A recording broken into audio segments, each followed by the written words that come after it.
देश का नहीं है। और इस सब के सुचारू रूप से आना जाना और उनकी सारी चिंताओं के निराकरण के लिए मैं आज ये बिल लेकर आया हूं। मान्यवर, आज हम सब जानते हैं कि विश्व छोटा हो गया है और ये 10 साल में हमारा अर्थतंत्र 11वें नंबर से 5वें नंबर पर पहुंचा है। पूरी दुनिया के अर्थतंत्रों की सूची में भारत एक ब्राइट स्पॉट बनकर उभरा है। भारत मैन्युफैक्चरिंग का हब बनने जा रहा है। उस वक्त हमारे यहां विश्व भर के लोगों का आना बड़ा स्वाभाविक है। हमारे इमिग्रेशन का स्केल और साइज दोनों मान्यवर बहुत बड़ा है और इसके साथ साथ शरण लेने की जगह अपने निहित स्वार्थ और देश को असुरक्षित करने वालों की संख्या भी बढ़ी है। अगर ये दोनों को संतुलित करना है, जो यहां सुचारू रूप से अपने देश के कानून के हिसाब से भारत की व्यवस्था को कंट्रीब्यूट करने के लिए आते हैं, व्यापार के लिए आते हैं, शिक्षा के लिए आते हैं, R&D के लिए आते हैं, लीगल सिस्टम को मजबूत करने के लिए आते हैं, वो सभी का स्वागत है मान्यवर। मगर मैं इतनी ही दृढ़ता से कहना चाहता हूं, चाहे रोहिंग्या हो, चाहे बांग्लादेशी हो, अगर यहां अशांति फैलाने के लिए आता है तो बड़े कठोरता के साथ उनके साथ मान्यवर व्यवहार। इसलिए ये नीति में उदारता के साथ साथ कठोरता की भी आवश्यकता है। हृदय में करुणा, संवेदना और देश के खतरों के प्रति सजगता दोनों रखकर, एक साथ रखकर ये नीति बनाई गई है।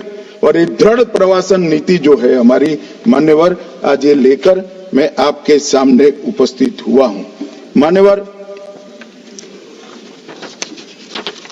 हम सब जानते हैं नरेंद्र मोदी जी के 2 बड़े संकल्प हैं, जो केवल भारतीय जनता पार्टी के नहीं, केवल एनडीए के नहीं, देश की 130 करोड़ की जनता के संकल्प बने हैं। पहला संकल्प है 2027 तक विश्व की तीसरी सबसे बड़ी अर्थव्यवस्था बनना और दूसरा संकल्प है 2047 तक पूर्ण विकसित राष्ट्र बनना। मान्यवर, मैं मानता हूं कि दोनों ही लक्ष्यों की पूर्ति के लिए सरल, सुदृढ़ और समसामयिक कानून की व्यवस्था अनिवार्य है। और इसीलिए हमने ढेर सारे कानून, ऐतिहासिक बिल इस सदन में 10 साल में आए। 3 नए आपराधिक कानूनों को इस सदन ने पारित किया, सीए के कानून को पारित किया, 39,000 कॉम्प्लायंस को खत्म कर ईज ऑफ डूइंग बिजनेस की वृद्धि के कानून को हमने पारित किया, आईबीसी के कोड 2016 बैंक मर्जर, उसके माध्यम से एनपीए को समाप्त करा। 2017 में पूरे देश के, इतने बड़े देश के 32 बिक्री करों को समाहित कर एक जीएसटी को रोल आउट करने में हमारी सरकार को मान्यवर सफलता मिली। यूएपीए कानून और एनआईए एक्ट में संशोधन किया और मान्यवर, जो हमारे संविधान निर्माताओं का स्वप्न था, इस देश में एक विधान, एक निशान और एक प्रधान हो, धारा 70 को भी इसी सदन ने निरस्त करने का काम। ये 10 साल के अंदर हर क्षेत्र के हर कानून को हमने मजबूत करने का काम किया है। आज मैं जब यहां आया हूं तब ये बिल को लेकर आया हूं, तो इस बिल के हमारे तीसरे नंबर के अर्थतंत्र बनाने का स्वप्न भी इससे पूरा होने वाला है।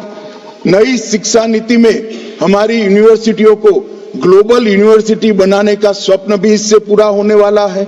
अनुसंधान के क्षेत्र में R&D करने वाले सारे लोगों को यहाँ उदार मन के साथ, विश्वसनीयता के साथ काम करने का भी एक अच्छा माहौल मिलने वाला है।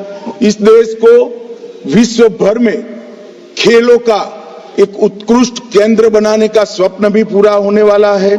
यहाँ पर मीडिएशन और आर्बिट्रेशन का अंतरराष्ट्रीय केंद्र भी बनने वाला है और इंफ्रास्ट्रक्चर के लिए भी ढेर सारे क्षेत्रों में यहाँ अनुसंधान की शुरुआत होगी।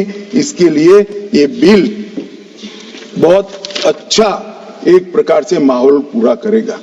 मान्यवर, ऐसा नहीं है कि अभी कोई व्यवस्था नहीं है। अभी 4 अधिनियमों में ये पूरी व्यवस्था छूट-फूट बटी हुई है। 4 अधिनियमों में कई सारी व्यवस्थाओं का ओवरलैपिंग भी है और 4 अधिनियम होने के बावजूद भी कई सारे छिद्र भी रह चुके हैं।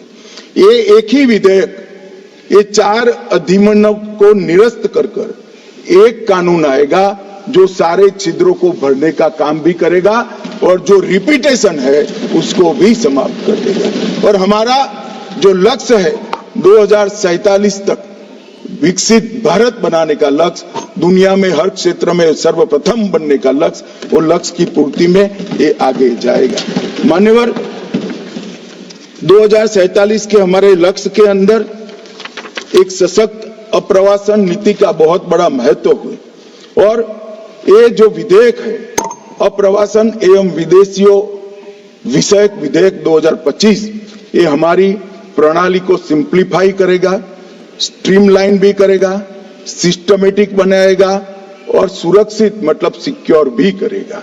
इसके साथ साथ ये ट्रांसपेरेंट भी बनेगा, ट्रैक ड्रिवन भी बनेगा, टाइम बाउंड भी बनेगा और विश्वसनीय ट्रस्टवर्दी भी बनेगा।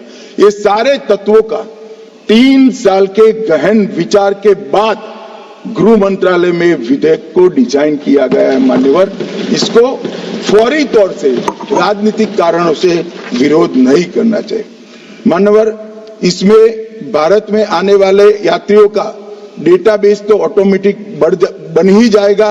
भारत के टूरिज्म पोटेंशियल और टूरिज्म के क्षेत्र की बहुत बड़ी वृद्धि होगी। अनेक तरह के टूरिज्म जैसे medical tourism, eco tourism, heritage tourism, business tourism, hospitality sector और ग्लोबल ब्रांडिंग भारत की बढ़ाने में ये बिल बहुत महत्वपूर्ण भूमिका निभाएगा, इसका मुझे विश्वास है। निवेश और रोजगार के क्षेत्र में भी इससे बहुत फायदा होगा, जीडीपी को बढ़ाने में भी बहुत फायदा होगा और मान्यवर, आजादी के 75 साल के बाद आज भारत का सॉफ्ट पावर पूरी दुनिया में डंका बजाने का काम किया है, वो गति और भी तेज हो। जब मैं सॉफ्ट पावर की बात करता हूं तब हमारा योग, हमारे उपनिषद, हमारे वेद, हमारी आयुर्वेद और हमारी ऑर्गेनिक खेती की सिस्टम, ये आज पूरी दुनिया इसके पर बड़ी आशा की नजरों के साथ देख रही है। रोगों का दमन करने की जगह रोग न हो ऐसा मानव शरीर बनाना, ये हमारा बहुत पुराना विचार था जो आज पूरी दुनिया को आकर्षक लगता है कि रोग होने के बाद इसका दमन करने की जगह इसको आने ही न दे, इस प्रकार की जीवन पद्धति को विकास करेगा।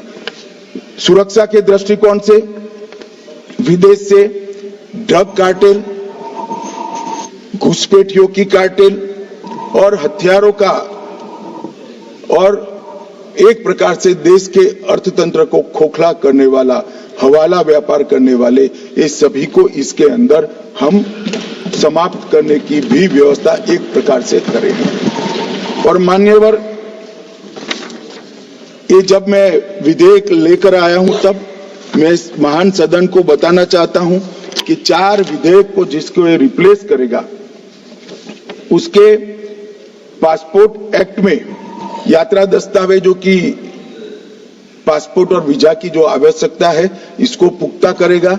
विदेशियों का पंजीकरण अधिनियम 1939 उसको भी और पुख्ता करेगा।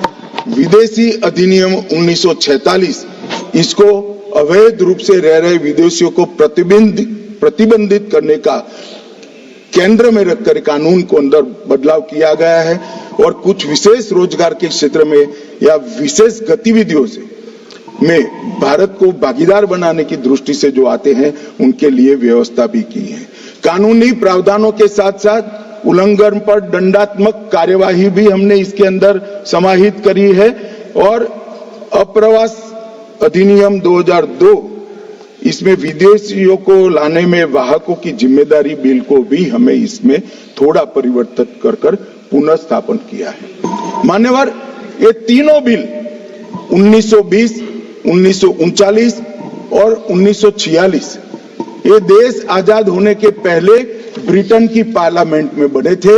आज हमारी पूरी अप्रवासन नीति नए भारत की नई पार्लियामेंट के अंदर बनने जा रही है। एक ऐतिहासिक बात, हमारे देश की इतनी महत्वपूर्ण नीति जो देश की सुरक्षा भी सुनिश्चित करती है, व्यापार भी सुनिश्चित करती है, विकास भी सुनिश्चित करती है, वो विदेश की पार्लियामेंट में बनी थी और विदेश के सांसदों ने इस पर हमारे भले की चिंता की थी।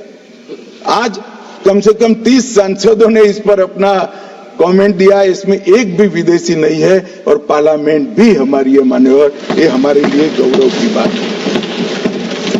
मान्यवर, ये प्रथम और द्वितीय विश्व युद्ध की आपाधापी में ये बनाया गया था और अंग्रेज सरकार के